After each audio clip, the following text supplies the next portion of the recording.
तरह से इसका खुलासा हुआ?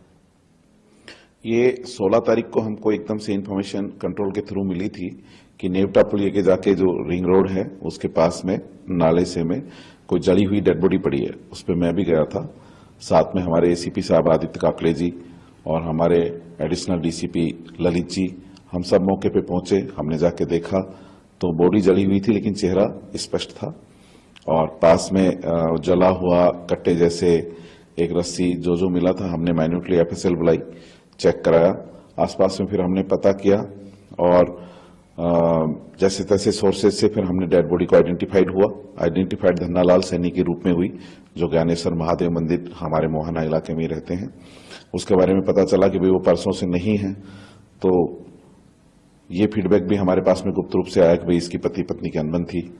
धीरे धीरे हमारे जो स्पेशल वाले कांस्टेबल हैं और डीएसटी के जो कुछ सिपाही हैं उन्होंने ये इन्फॉर्मेशन कलेक्ट की कि साहब इनमें पति पत्नी में बहुत ज्यादा झगड़ा होता था और पत्नी के चरित्र पे पति शक करता था।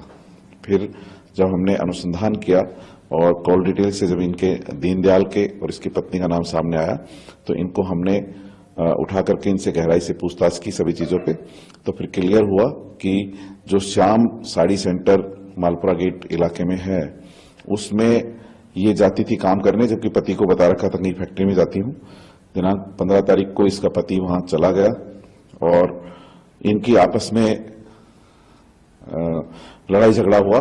तो उस दुकान के जस्ट सीढ़ियां दुकान के अंदर से ही चढ़ के ऊपर रूम है, उस रूम में इन पति पत्नी का झगड़ा हुआ। फिर ये इसने दीनदयाल ने तथा इसकी पत्नी गोपी देवी ने दोनों ने मिलके इसके सिर पे पाइप मारे जिससे बेहोश हो गया और बेहोश होने के बाद में इसका गला दबा दिया जिससे इसकी डेथ हो गई। उसके बाद में बड़े बोरे में इसको डाल के और फिर ये धीरे धीरे घूमते हुए एलएनटी वाले रोड से होते हुए और जब तक अंधेरा नहीं हुआ फिर अंधेरे में ले जाकर के इन्होंने यहाँ जहां पे हमको डेड बॉडी मिली वहां इन्होंने डेड बॉडी डाल दी।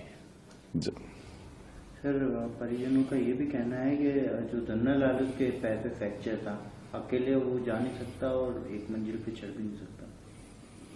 नहीं, वो तो कोई ऐसी चीज नहीं है कि भाई उसके अंदर किसी को ले जाना या कोई फुटेज में इस तरह से नजर आना या कोई और इन्वॉल्व होना, ऐसी चीज हमारे सामने नहीं आई है, ना ही किसी परिवार वाले ने मुझे कहा है। क्योंकि इसमें वो चलता फिरता था, ये बात ठीक है कि उसका एक्सीडेंट हुआ था लेकिन वो चलता फिरता था और उसमें तो 2-4 सीढ़ियां ऊपर चढ़नी थी तो हो सकता है हार्डली चढ़ गया होगा। अगर कोई तीसरा आदमी होता तो बात खुलती, पता चलता। पोस्टमार्टम में क्या पता चला सर? नशे की हालत में? पोस्टमार्टम में तो स्ट्रेंगुलेशन आया, स्ट्रेंगुलेशन में गला दबा करके हत्या जो है उसके कारण से अभी तक प्राइमा फेसी बताया, बाकी तो एफएसएल रिपोर्ट बाद में आएगी।